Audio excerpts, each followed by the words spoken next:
Hi, I'm Rosie Acosta. I'm a meditation teacher, speaker, and author of You Are Radically Loved, a healing journey to self-love. Look, I grew up in East Los Angeles during the '92 LA riots, and it set me on a troubled path. I didn't grow up with mentors in my life, so I turned to reading as many books as I possibly could to learn about the purpose of life. In my journey, I found that having these conversations gave me life, and I decided I wanted to create a place where I could share these conversations with my community. So come have a sit with me as we learn about, well, everything.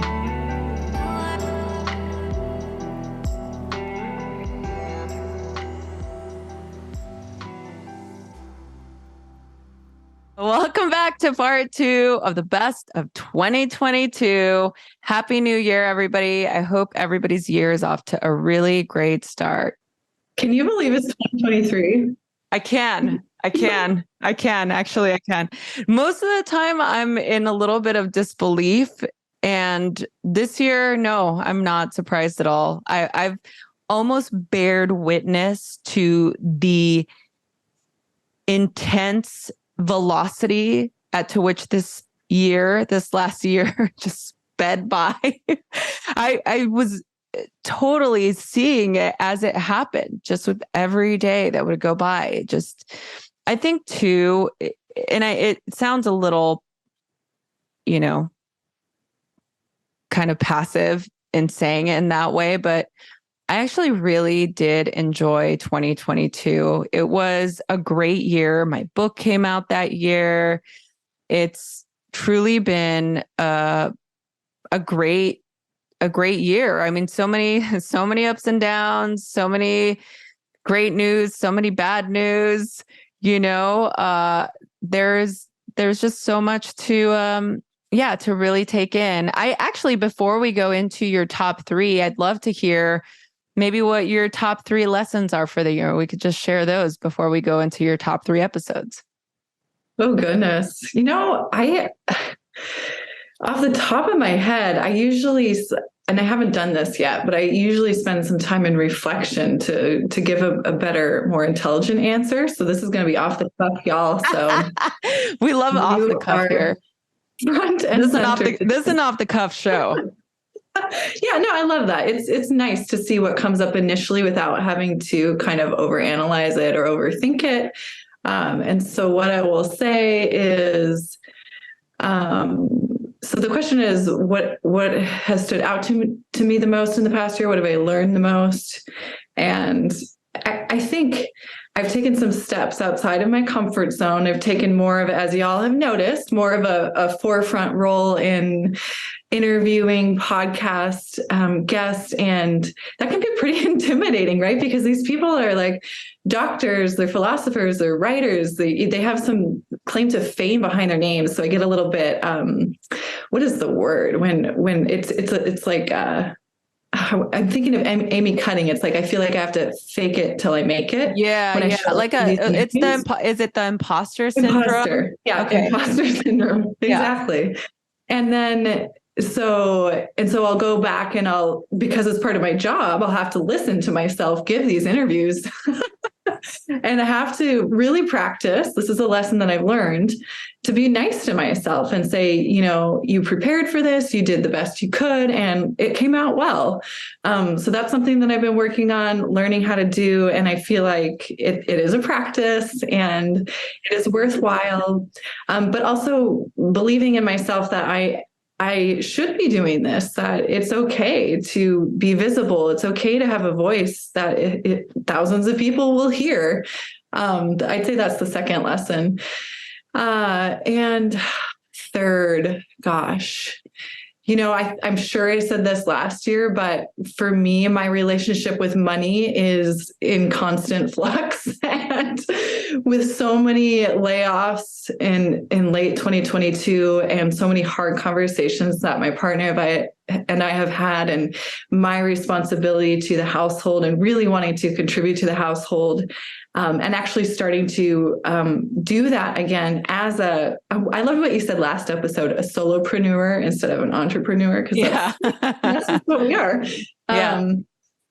I'm starting to take on more financial responsibility in this position, which I haven't really done before, because my partner was so gracious with like, okay, just focus on you. I got the bills. And while that was nice for a couple of years, I can't live like that forever. I need to feel like I'm contributing. And so it's just a matter of kind of like reprioritizing my needs and my wants and being really mindful with spending, while also taking care of myself, so. I think that's great, Tessa. Well, yeah. I'm like, I think everybody can relate to that. Everyone. Yeah. So it's been a year of learning and growing, as they always are. For me, it flew by. Yeah, it absolutely. I'm telling you, it feels like it just sped through. And now here, well, we did lose like 2 years. You know what? I don't want to keep saying that. I feel like everybody keeps saying, I feel like we've lost 2 years of our lives. We didn't. We were just fully present to what was happening. We had to live and make do with the circumstances that we had. Mm-hmm. And that actually showed us how resilient we are. I think it's great that we all made it through and that we all had those 2 years, because it showed us how bendable we actually are. So I want to stop saying this whole, like, we lost 2 years of our lives. Anyway, that's just my own thing. People maybe agree, don't agree. That's okay.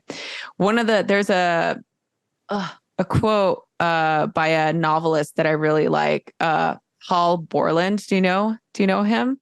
No. He's like I want to know. Paul Borland. Like from the 1900s. I don't know. It's I feel like it's like a Western quote or something. I had written it down in one of my journals, and I was going through my journals. I'm kind of organizing my office, and I found it. It was an entry at the beginning of the year for 2013, because I wanted to see, I'm like, what did I write on New Year's for 2013, 10 years ago, right?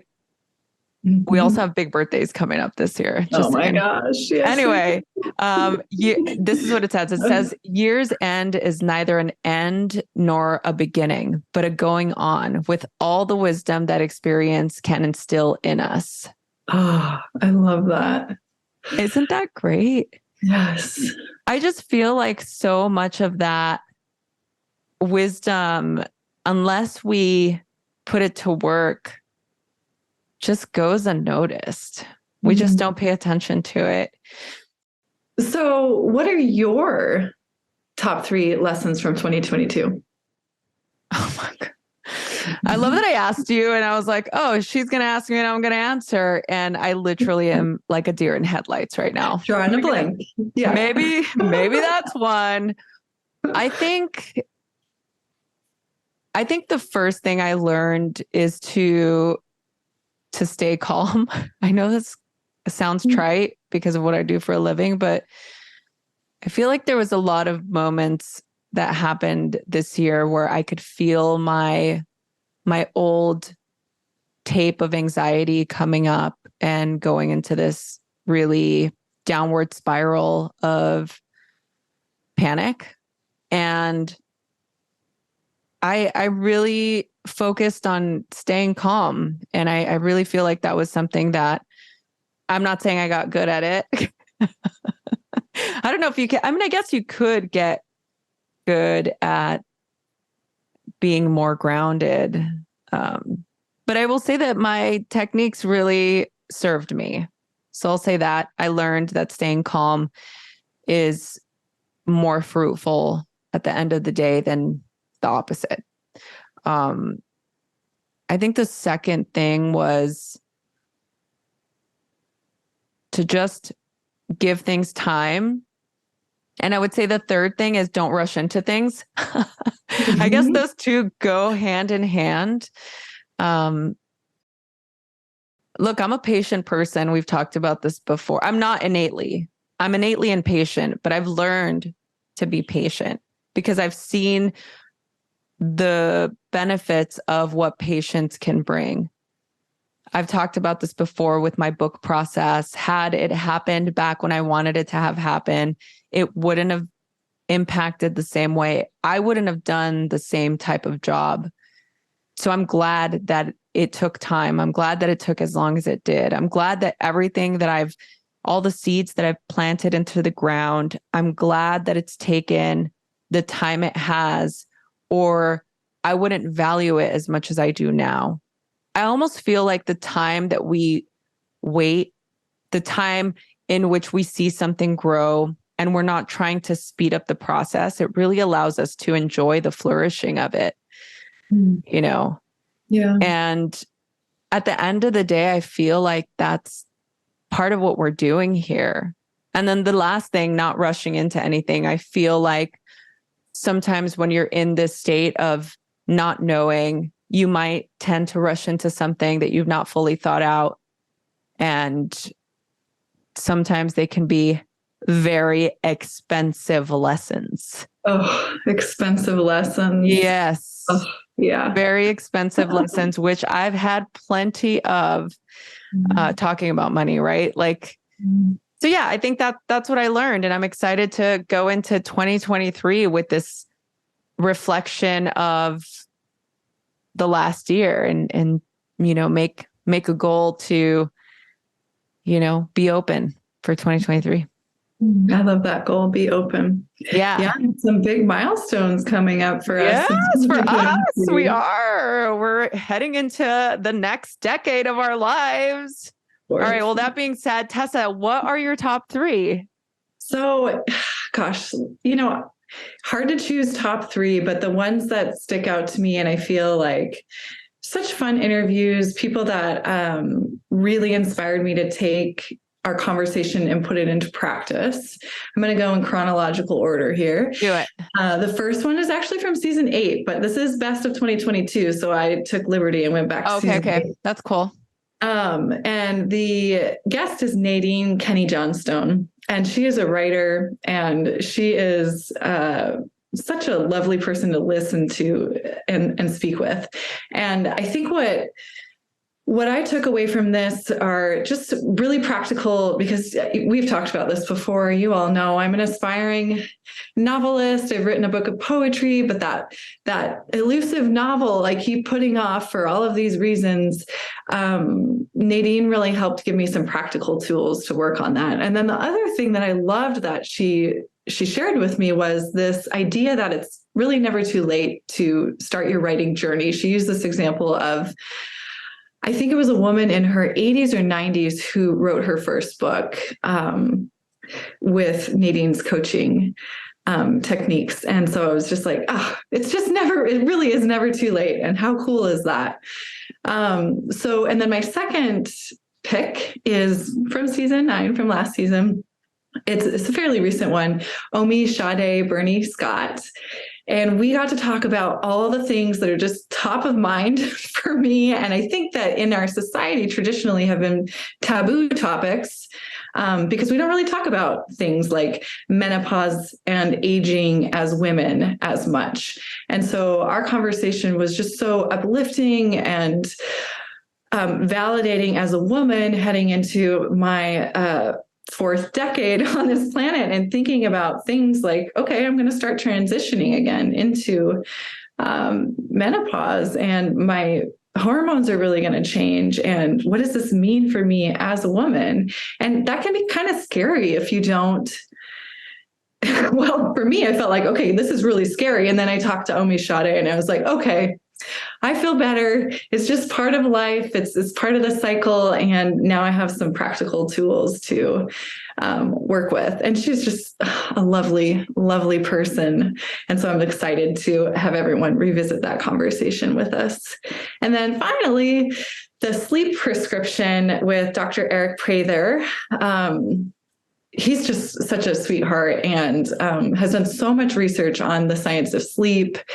He does work at an insomnia clinic in California, and he has some really interesting insights into how insomnia develops and what we can do to combat that. And we talk about things like how our sleep devices, like sleep trackers, such as the Oura Ring, I talked about how we have a sleep number bed, which is this really fancy bed that tracks your sleep and it gives you a sleep score. And it's so funny to me, and I talk about this in the episode, how militant I am about getting to sleep at a certain time and what my room looks like in order to sleep, as compared to my partner who is willy-nilly, in my opinion. And I say that with all the love in the world. about having the blue screen in front of his face until like 11 p.m. and does all the things that sleep hygiene, I'm using quotes here, say not to do. He does all these things, but he sleeps like a baby and he doesn't get up once in the middle of the night. And his sleep score compared to mine, his is in the 90s and mine is on average in the 70s. So I think there's something to be definitely learned from this episode and something to be said from just kind of relaxing into whatever your natural circadian rhythm is, which we also talk about. So many good wisdom nuggets in there. I'm excited to revisit that one too. Well, I'm really excited to hear all of these people again in my ears with your voice. Oh. Happy New Year, friends! It is a new year and a new opportunity to start something fresh. And what better way to start something fresh than with new kitchenware with Caraway? With our exclusive discount, you can now save on the full suite of Caraway products, including food storage, tea kettle, and mini cookware. And you all know I love cooking, but I'm also aware of all the toxic materials that are typically found in some of those kitchenwares from, I'm not going to name any names. Some of my favorite features of Caraway's cookware is that it's non-toxic. They are always made without non-toxic materials. And like, I can't even pronounce all of the chemicals that are in everyday cookware that people use. Needless to say, the last thing you want to be worried about when you're cooking is toxic chemicals. So why not go with something non-toxic like Caraway products that are made without any toxic materials, and you're using ceramics naturally slick surface, which means minimal oil or butter for those slide off the pan eggs and easy cleaning. So get yours today. Visit carawayhome.com/loved to take advantage of this limited time offer for 10% off of your next purchase. This deal is exclusive for our listeners. So visit carawayhome.com/loved or use the code loved at checkout. Caraway, non-toxic cookware made modern.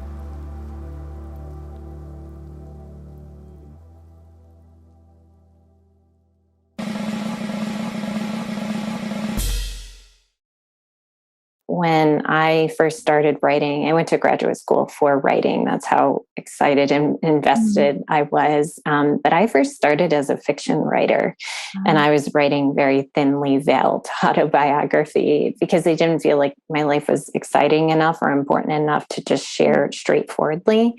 And it wasn't until my husband and I were going through infertility that all I could write was straightforward nonfiction. I couldn't write fiction anymore because what we were going through just felt like it needed to be processed. And so I happened to write this essay about the process and the heartache. And a writing mentor encouraged me to write that and to send it out. And still, I felt like, who could even relate to this, or will they think I'm strange? And I had all these thoughts. I wasn't used to writing so openly and vulnerably and raw. And I submitted the essay to a magazine, and they got back to me right away and wanted to publish it. And ironically enough, it was for their parenting issue. And I had an essay that was about not being able at that time to become a parent. And so I really didn't think they would go for it, but they did immediately. And kind of different from my other work, I ended up getting all these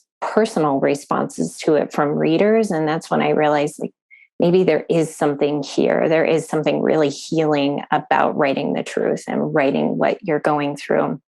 And so fast forward, I realized that anytime I was writing something honest and true and vulnerable, not in an oversharing way, but just like, this is what we're going through, maybe I'm not alone. Without fail, the resounding response was yes, and me too, and all of these other, just affirmations and validations that yes, I'm going through that too from a reader. And so what I wanted was for other women to experience that too. And so just kind of organically, as I would present at writing workshops and things, I got the opportunity to mentor women writers and talk to them about their writing. And one day, one of the women said, can you coach me? I want to write a book and I don't know how to do it. And you've done it. So can you coach me? And she was in her early 80s. And like, she was like, I want to get this out. I want my grandkids to read it. And so I was like, yeah, let's do it. Let's try. And I found that as I helped her with the craft, what I was also really doing kind of on an emotional level was giving permission. Like, you are worthy and deserving of telling your story. Your story can be really healing for yourself and other people. So I realized there was kind of a holistic component happening. It wasn't just about the craft, and walked her through bit by bit, like how to do this. It was all her words, but just helping her see how to craft and create a narrative arc, and then put it together as a book, and then get it out into the world. And her book came out, actually, she worked diligently. Her book came out 5 months ago. Diana Carr. It's called The Diplomat.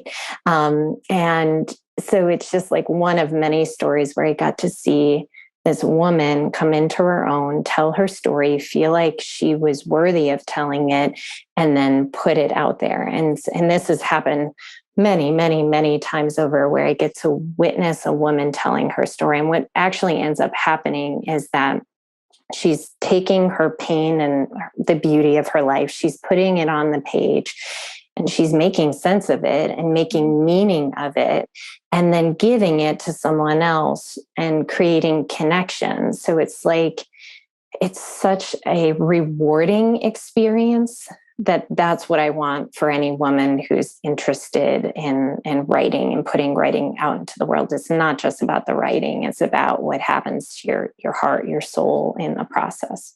That's so beautiful. Diana Carr. What was the title? Diana Carr, The Diplomat. Yeah, so she talked about, as a young child, like traveling the world, and being able to live in all these different countries. Her father was a U.S. representative, and so she wanted to share how important it is for us to learn about other cultures and other countries. And yeah. Wow, yeah. And there are cool. many. I could rattle off so many women whose books have just come out. Like Arlene Falk, she just had a book come out, one of my coaching clients, Walking on Pins and Needles, about her MS journey and finding kind of holistic healing. On and on it goes. But it's just like, wow, these women are taking their pain, they're putting it onto the page, and then now it's outside of their body and they've processed it, but then they get to help other women feel less alone. Yeah. Oh, I love that. Well, and so you mentioned thinly veiled fiction. I'm wondering, because I'm an aspiring fiction writer myself, I'm wondering, is there a way to use that life story, veil it with fiction? Because it's so scary to think about, okay, I'm putting this out there as nonfiction memoir, and then it's not just me and my story, it's my family. I'm pulling all of these people into it with me, whether or not they, want to be known as having gone through this or being the perpetrator of helping me go through something, So I wonder, can you use fiction writing in that same way? For sure. And the only reason why I said, my thinly veiled story was because I didn't realize it at the time. Like, I was like, I'm writing fiction. And my writing group was like, this is your life. Like, there's nothing fictional to it. So I was mostly like tricking myself. Absolutely. It is a genuine concern. And anyone who does set out to write creative nonfiction and memoir does have to be very, very mindful in the editing stages of whose story they're putting out into the world. And I always say, also, you have to understand, are you writing out of revenge in any way? Because that's a no. You have to be in a very grounded place to be able to put nonfiction out into the world and respect other people's stories as well as put your own out there. So it is a genuine concern. And certainly writing fiction can have this same cathartic, rewarding effect and process for you.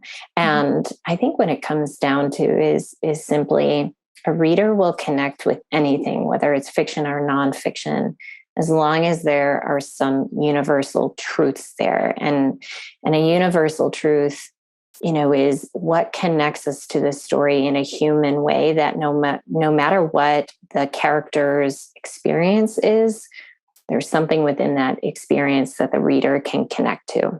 And as long as writing has that, doesn't matter the genre, sci-fi, it doesn't matter, fantasy, as long as there's that human element, the reader will connect.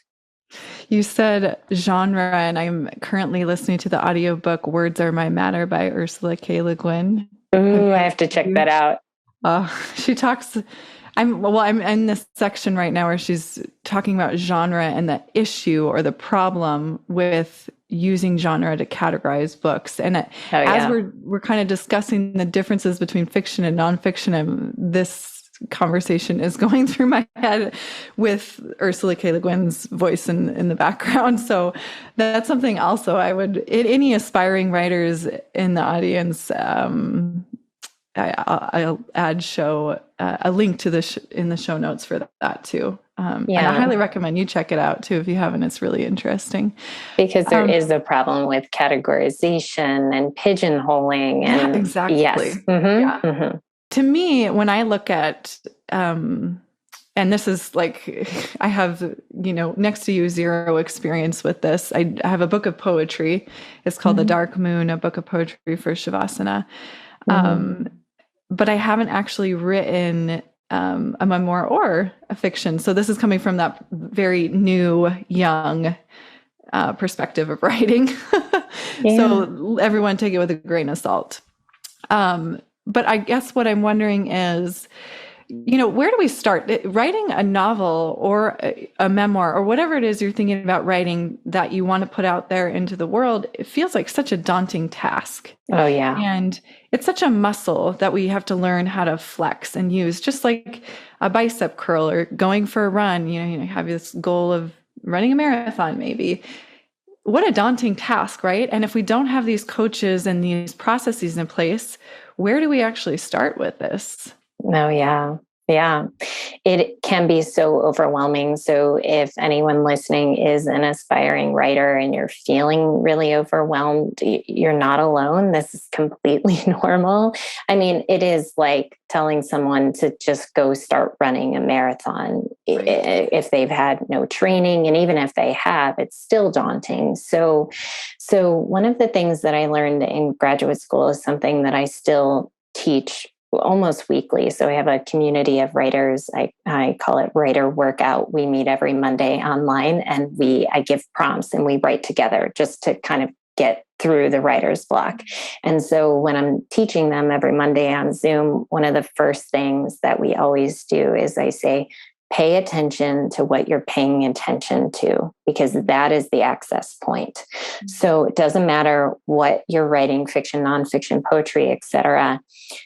Your creativity is zoned in on something, and it shows that to you by whatever you're paying attention to. And so I have the writers write a list of what am I paying attention to today, or what have I been paying attention to lately? And this is super interesting. Just the other day, I wrote down a list, and I wrote down cardinals on the list because they're everywhere. I'm in the Midwest right now, and it's just like cardinals everywhere. And I'm like, I'm really curious about them. What's going on with them? And you just write a list of these different things that are taking your attention. And those become the access point where you just ask yourself, okay, what am I curious about that thing? Mm-hmm. Okay, well, the other day, so we have a trampoline in our backyard that my son and I jump on. And the other day I was meditating. After my meditation, I was looking out the windows and I was watching the bird feeder and having this really blissful moment. And then one of the cardinals went to fly to the bird feeder, but instead went into the trampoline, and it started frantically circling, and it's like caught in the net. And I got panicked for the bird, and I wanted to go out there and kind of direct it and shoo it. And I just watched this cardinal circle in the net, and I'm going, fly up, just look up. It's right there in the sky. Look up. finally it did. And it went up. And I was like, that's a metaphor. If I ever saw one, there's something there to it. And how does that relate to my life? And then you take it a step further. How do I feel like a bird caught in a net? And like within 5 minutes, you've got a story. You've got something there.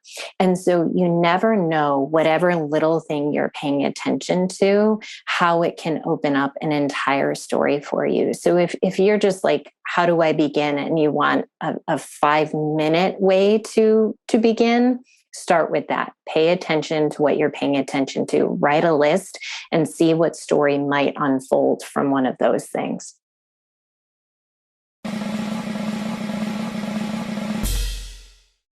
There's one that keeps jumping out at me, and I have a regular tarot practice and journal practice too. And as I was looking forward to this interview, I was like, oh, I want to ask Omisade what her answer is to this, if you don't mind. Go for it.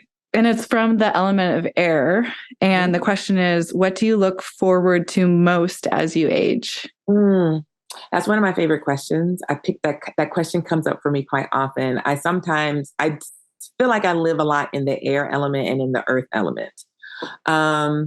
And that's interesting because today the tarot card that came up for me was the Four of Pentacles. I really look forward to the learning that I continue to get to do.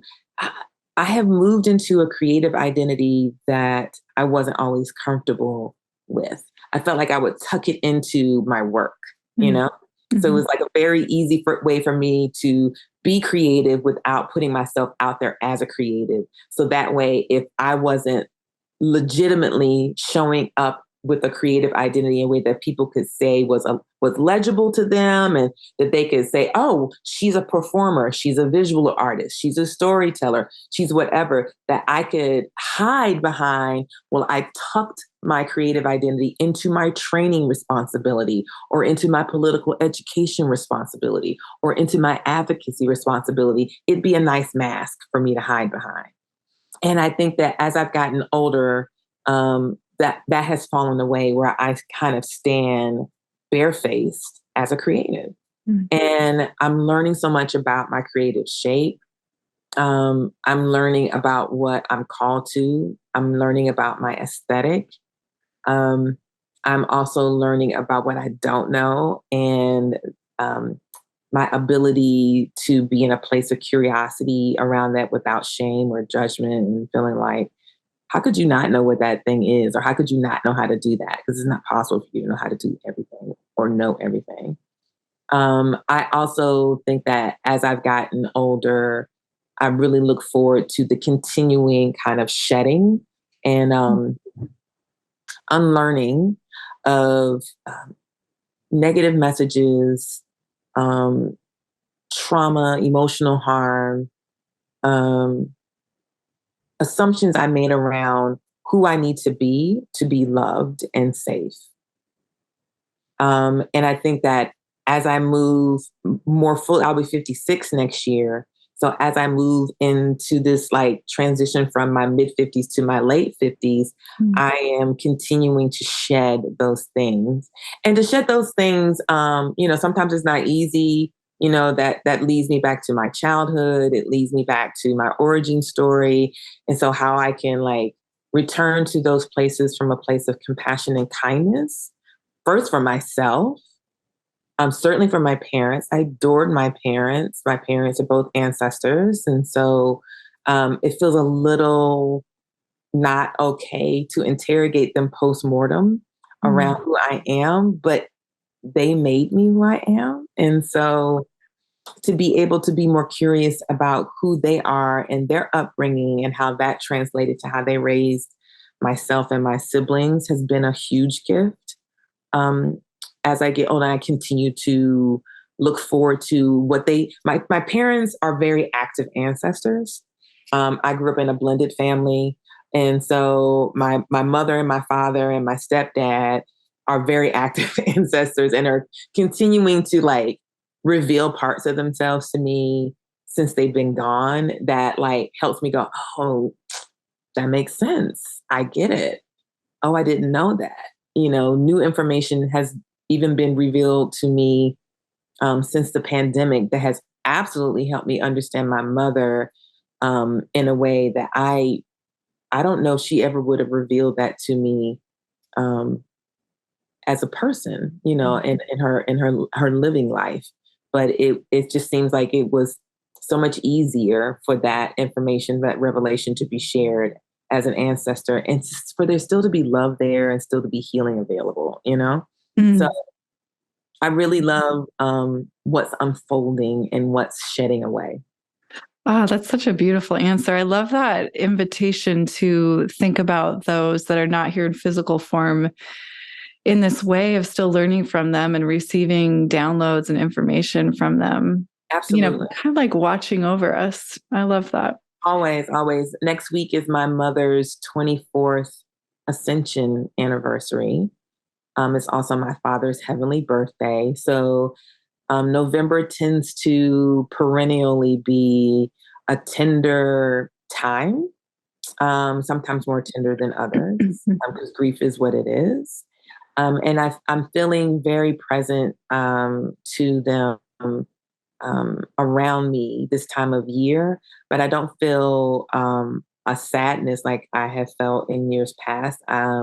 But I definitely feel the potency of their love for me. That's so precious. I love that.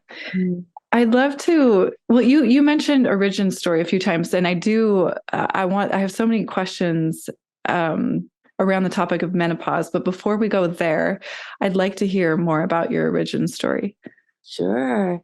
So I am a 7th generation North Carolinian, which means a lot to be able to say that as a Black Southern woman, because we've been separated from so much of our ancestry and our history that it's kind of limiting how far back you can go. Unless you've got Skip Gates, who's going to like bring you on PBS and hook you up and do the DNA swab and do all those things. But because I don't have a relationship with Dr. Gates, I have had to find my own path with, you know, different ancestry tools. But I was born in a place in Eastern North Carolina that's near the coast. It sits in between 2 rivers. So I'm both a sweetwater and a saltwater girl. And we moved to Washington, D.C. when I was a toddler, and then to Prince George's County, Maryland, where we lived for about 11 years. And then we moved back to North Carolina where my stepdad and my mom got divorced. And I grew up in a family with a lot of cousins, lots and lots and lots of cousins. Matter of fact, I had 16 first cousins who were girls and 2 or 3 who were boys. Two boys. And the boy cousins were much, much older. So they were like uncles because they were like 20 years my senior. So my dad was the eldest sibling of 6. He was significantly older than my mom. He passed away when I was a baby and my mom was pregnant with my sister. And then my mom remarried our stepdad who adopted us. And so we've got this huge blended family, gaggles of cousins. Summers were just full of like brown legs and lots of hair and mosquitoes and foot races and scary stories and mischief. And I adored it. We would split our summers when we lived in Maryland between Brooklyn, New York, and New Bern, North Carolina, where I was born. And if school let out on June 6th, by June 8th, we were in a car headed 95 north or 95 south. And we loved it. I loved everything about summers with my cousins. There are smells that I can still like recall, music, foods that I was introduced to. And then, you know, at the end of the summer, you would just be in this place of begging your parents to let you stay because you're going to die if you have to leave your cousins because they're your best friends and you'll never be able to go on with your life because you got to go back home, which was not true. And my youngest sister and I are 14 months apart. And so my siblings are in pairs. My elder sisters, Marianne and Michelle, are a pair. My elder brothers, Fred and Charlie Jr. are a pair. And then my sister Georgette and I are a pair. And we lost our first sibling back in 2018, which brings your mortality to you in a very different way because you anticipate, expect, don't look forward to your parents' transition. But when a sibling transitions, that's very close to you. And we weren't prepared for Fred's transition. We didn't know it was going to happen. He had a heart attack and died in his sleep. And so that really kind of like, again, reoriented our family shape and how we are together and how we look out for each other and the time we spend together. And then the pandemic has made that challenging because my siblings are so much older. I didn't see my older siblings for over a year. And that was really, really hard because they're older, and we're very mindful of their age. So I am a divorced mom of two spectacularly beautiful Black boys. My oldest son is 30. He graduated from Howard University in Washington, D.C., where Chadwick Boseman graduated from college, and lives in Brooklyn, New York, and is a super creative person. He's become like my creative mentor, where, when I'm like freaking out about something I'm working on, like we also publish an annual zine, and we're about to release our third zine this year. And the first year I did the zine, I was totally freaking out, Tessa, like crying and just, I was like, I don't know what I'm doing. This is a really terrible idea. And why would I do this? And he was like, dude, what is wrong? I was like, I don't know what I'm doing, Che. This was a bad idea. He's like, Mommy, calm down. And I was like, what if it doesn't work? He said, what if it works? I'm like, I don't know. Okay. He was like, just push the button. I said, if I push the button and it doesn't work, if you push the button and it doesn't work, then we'll figure out why it didn't work. Like, you're not going to destroy anything. And I was like, okay. And I pushed the button because I was uploading it to Issue so people could read it electronically. And it worked. And then I started crying because it worked. I called him back. I was like, it worked. And he was like, why are you crying now? I was like, I just, I got worked up.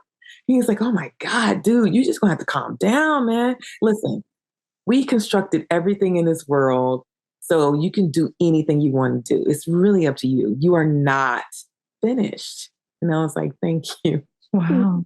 Such sage advice. Oh, I know. He's a Pisces. He's like the bottom of the ocean. And then my little one is 14, who's not a little one anymore because he's taller than me and his dad, my ex-husband. His name is Taj, and he is quite possibly one of the sweetest people I've ever met in my whole life. And he showed up in our family just to bring just gobs of joy. Like, he adores his big brother. They have a very loving relationship. He adores his dad. He also now has a little sister who's 7. He adores his little sister. He's a sweet kid.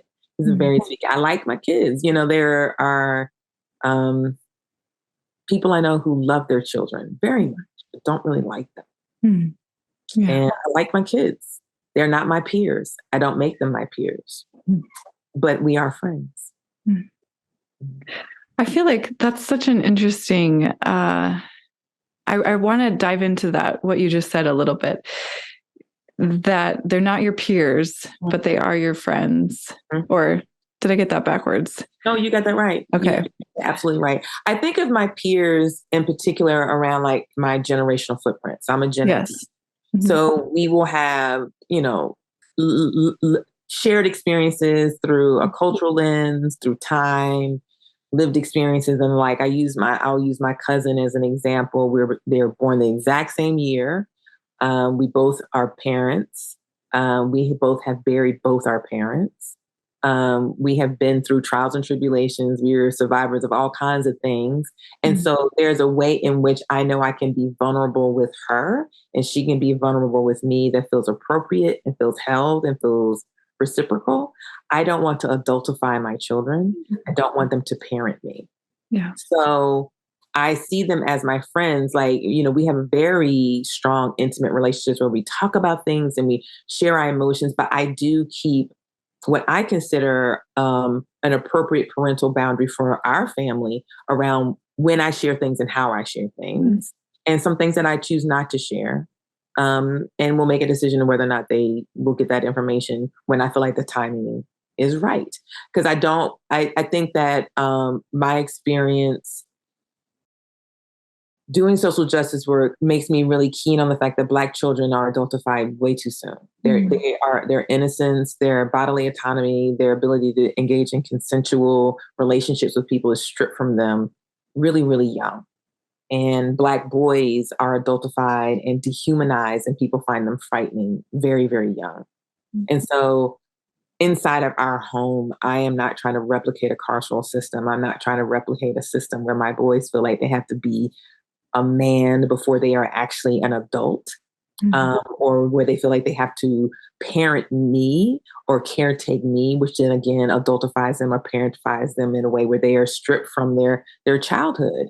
And I think that both of the boys were able to, because of the co-parenting relationships I have with their fathers and this intentional community of people that we have really sweet relationships with, they've been able to be kids in a place that's not always safe for us.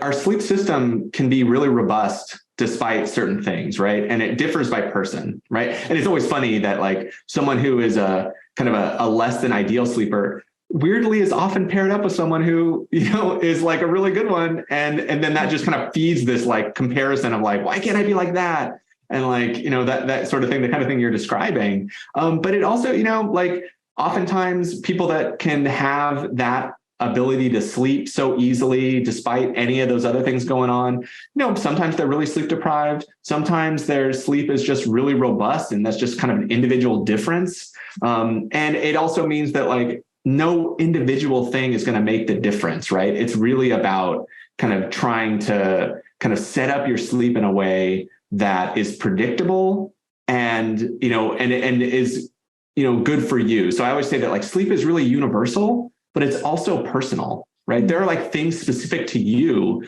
that you need to take into account. And some people are a little more anxious. Some people are a little more sensitive. And, you know, that's part, you know, those things that kind of might muck around with your sleep also make you like probably pretty awesome in other ways, right? And so it's not about like changing all these things about yourself, but, you know, sleep is so fundamental that there's probably a way to make headway despite that. Oh, I love that answer. Thank you for validating me. No, seriously. So I wanted to know a little bit more about, because I mentioned digital sleep tracking devices and then your method of handwriting it down. And you provide this nice little chart to kind of mathematically come up with your sleep score. Can you tell us why you believe so strongly in doing that? It's a 7-day experiment, right? Where you would track your sleep to get your sleep score. Yeah. So the sleep diary that's in there, it provides information so that we can get a better understanding of how consolidated your sleep is, with really the idea of like, for most people that have insomnia, they typically like to improve their sleep and to kind of ramp up their sleep drive, which is so critical for being able to fall asleep. You know, we often need to move their bedtime later, right? Which is like really counterintuitive, but we need kind of data to help make that estimate. And, you know, in the clinic, we have people keep sleep diaries for weeks, right? Like so what I've tried to do in this book is like distill the principles down to 7 days, because that was like the framework so this book is like part of a series of books. And so they're all kind of framed this way.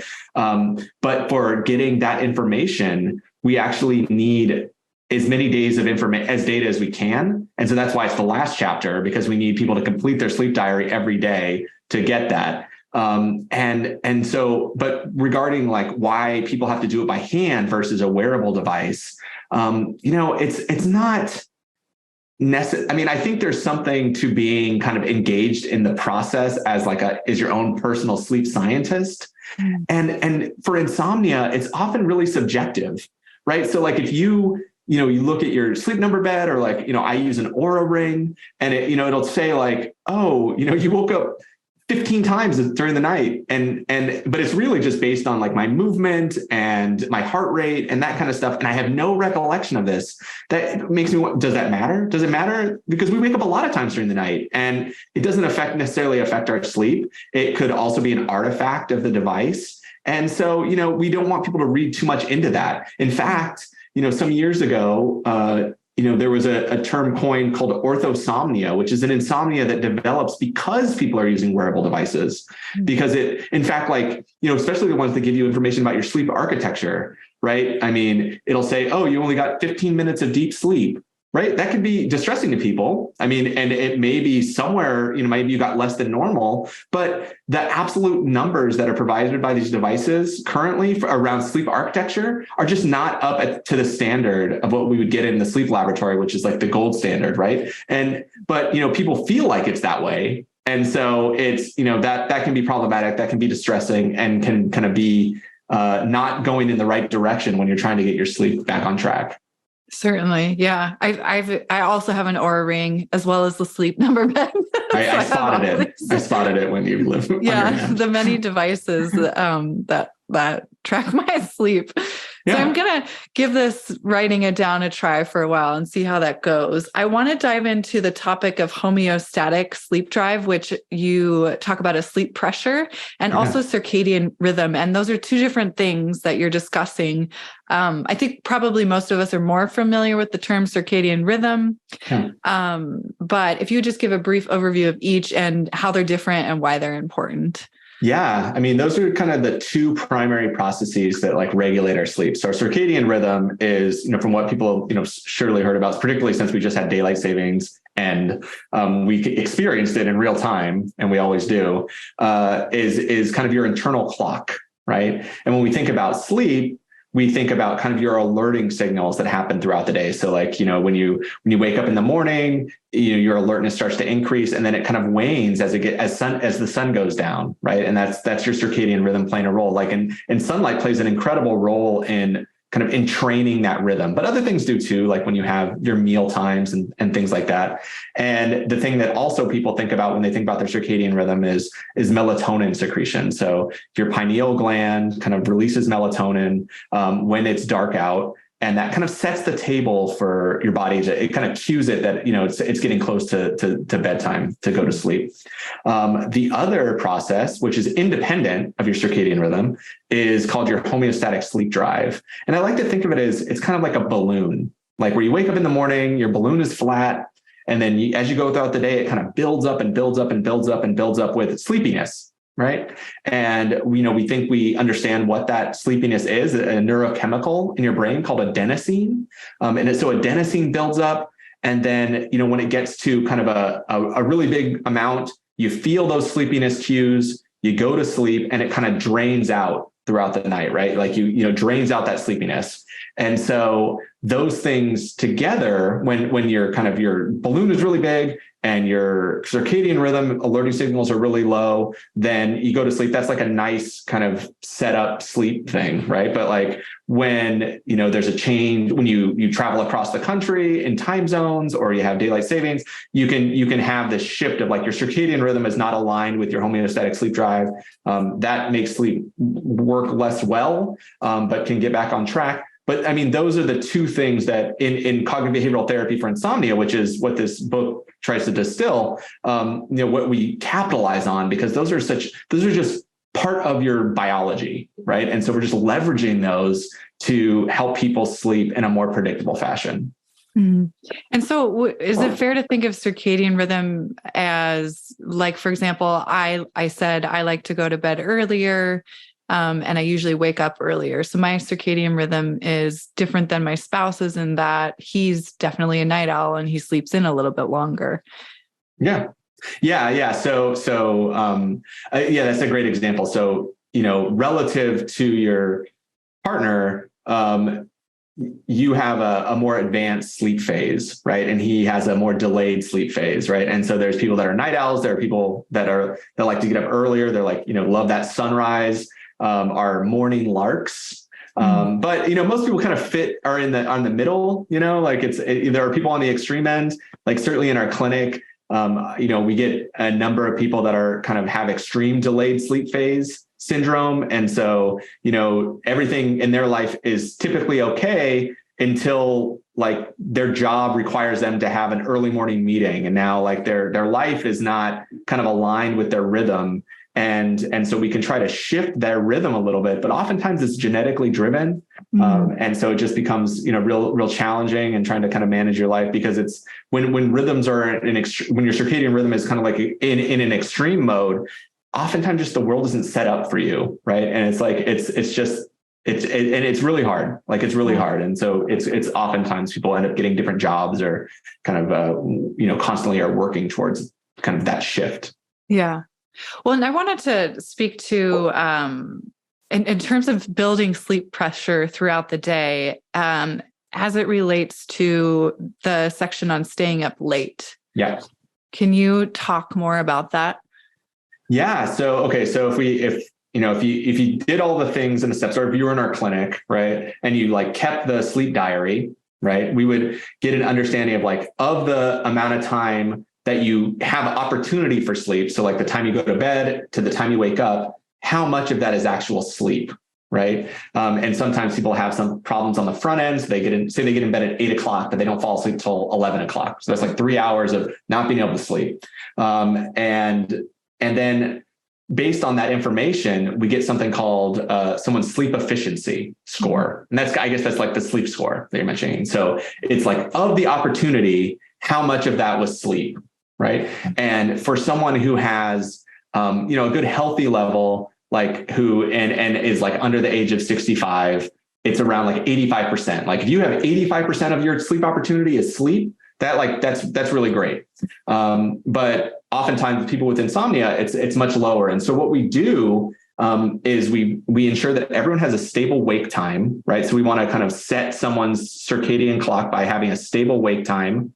And that's basically when we're going to start, where the balloon is going to start blowing up, right? That I talked about before. And so, but to get someone's sleep consolidation up higher, kind of their sleep efficiency score higher, we actually shrink the opportunity. So we keep the wake time the same, but we move the bedtime later, right? So, and that's all based on the data that we have from the individual keeping the sleep diary. And it's like on average. So, we might, decrease someone's bedtime. We'd say, oh, well, if it takes you 3 hours to fall asleep at 8, and you sleep through the whole night, but it's like this 3 hour period, maybe we, don't let you go to bed until 11, right? That 3 hours. And what happens is that sleep balloon gets bigger and bigger and bigger, because now you're awake more. And you're not laying in bed where you do get some of that kind of like that, some of that sleepiness seeping out of it. And so that pressure becomes really overwhelming, to where if you do that over time, people are just like watching the clock, wanting to get in bed, right? They want to get in bed to go to sleep because they're so sleepy, and like they know they can't go to bed any earlier than 11 in this case. And that's really a crazy shift in their brain, right? Like before starting this, they think, sleep is completely unattainable, right? Like it's like this thing that they haven't seen or felt in years and years, and their experience of sleepiness is not one that's natural. They just feel tired all the time, but they never feel sleepy, right? Mm-hmm. And there is a distinction there. But if you begin to do this, and this is really just based on everything we know about how the biology works, they get reacquainted with that sleepiness. And so what happens is if you get it right, like on the sleep timing, when they get in bed, they fall asleep quickly. They tend to sleep through the night. It may not be as much sleep as they want, but it's consolidated sleep. And it turns out that consolidated sleep just feels better. It feels more restorative than that same amount of sleep, or even a little bit more sleep broken up, right? And so as you do that, people begin to feel more confident that they can sleep, right? It's like the ability to give someone back their sleep is like the best gift I've ever experienced, because when people are able to sleep, everything else kind of opens up. Their life, just everything's a little bit brighter, right? Like they're like better parents, they're better partners, they're more empathetic. We can deal with stress better. We're more creative, we're more productive. And so this way of doing this, once we kind of get their sleep consolidated, we then begin to slowly back out that bedtime, right? We'll make it a little bit earlier and a little bit earlier and a little bit earlier, until we see that look, if we make it too early, like 8 o'clock, maybe you really actually can't fill up that whole time with sleep. And so we kind of find a sweet spot, and it typically is like a little bit later than people were doing before. And that's because people with insomnia are so nervous about not getting sleep that they kind of like account for that time. They're like, well, I only get 5 hours of sleep, but I better give myself like 9 hours in bed because I need, I don't know when I'm going to get those 5 hours. And so, but that's part of the problem that undermines how sleep's supposed to work. So there's a couple things that I'm hearing. One, setting your wake time is really important. And you talk about this in the book as being the first thing that you do, I believe, right? And then secondly, I think I'm hearing you say, when you're delaying someone's sleep like this to compress the sleep time, maybe it's a shorter period, we're not laying in bed reading or sitting in bed watching TV until we can let ourselves go to sleep. We're not in bed at all. We're doing something else, right? Right. Exactly. So I guess the follow-up question then is, what is that, like, what would you recommend somebody do with that time from 8 to 11 p.m. that they usually sit there in bed? What are they doing to kind of cool down, relax? I mean, I'm sure this is maybe like basic sleep hygiene kind of stuff, preparing, lowering the lights, that kind of thing. But that's a lot of time. It's a great point. And I mean, it is definitely part of the kind of the discussion, right? Because like people are like, what do you like? And it's something that's like, it's like an identity thing. They're like, I don't stay up late. Like, I'm not a late person. Like, what do you mean I'm going to have to like wait? Like, what you're like, it's so dark. It's so late. Like, I never stay up that late. Like, what am I possibly going to do? And, one of the things that we have to be careful about is some people are like, oh, well, I'll just work later. And it's like, no, and so it's really about, one, making sure that we demarcate like a specific transition period, right? Like it is so common for people to just feel like they can just like shut down, like closing a laptop. It's like, okay, laptop's done, brain closes, go to sleep. And it just doesn't work that way, and it's not supposed to work that way. And so, because it requires a lot of kind of environmental and kind of ritual type things that tell your body what to do. I mean, your brain is like a predicting machine, right? It's like just constantly taking in information from the environment and trying to figure out what it should be doing to kind of keep you alive, right? And let you thrive, right? And so the more predictable the information can be, the better their predictions are, right? Like more, and so in that way, a lot of things that go on in the environment help tell us when we're supposed to go to sleep. And so it's important to kind of build in that time to allow you to kind of wind down and do things in a consistent manner so that, your brain begins to learn like, oh, when I do this, it means this, right? Like when I brush my teeth at night, like it means we're getting closer to bedtime or, something like that. But I mean, I think, again, getting back to the idea that like, sleep is universal, but personal, it's really not about the things that people do, though, of course, there are some things you shouldn't do. But it's like, what feeling are you trying to produce? Mm-hmm. Right. So I always use the example where like, I always thought reading was like the thing. Like I was like, oh, like you just try reading something. And like, for me, it's like 2 pages and I'm like, oh my God, like I can't stay awake. Other people, like, they're like, oh, I'm not sleeping at all, but like I've read 10 books this week. And like, what kind of world is this? And so, I've like learned over time that like, no, it can't just be like something. I mean, so basically I give like a menu of things. I'm like, okay, like maybe reading, maybe listen to music, maybe, I had someone who like was really into sewing. And so she would just do that, and for her, it was just really meditative. But there was like a line where sometimes she'd get into like a flow state and like, it would be 4 a.m. and she just like keeps going. So, it's kind of back and forth of trying to figure out like what works for people. Because the idea is to really produce this kind of low arousal, kind of slightly positive feeling. And that there are some kind of things that everyone likes, but like, it's not that way. And so, for instance, I always use like, for me, it's like watching television that I've seen before. Right. So like I'll like rewatch The Office over and over and over. And it's that kind of thing where like, watching TV is fine.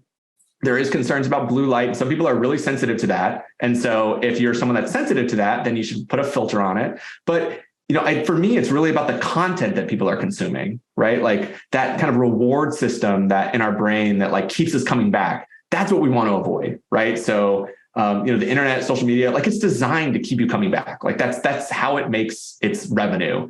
And so it's usually something to like avoid for most people. Same with like Netflix and like binging, series. Like this is not the time to do that because you're trying to wind down. But other things that are relaxing to you, those are all fair game because we're just trying to produce that kind of relaxation to let your body go, like to let your mind go and allow you to drift off to sleep.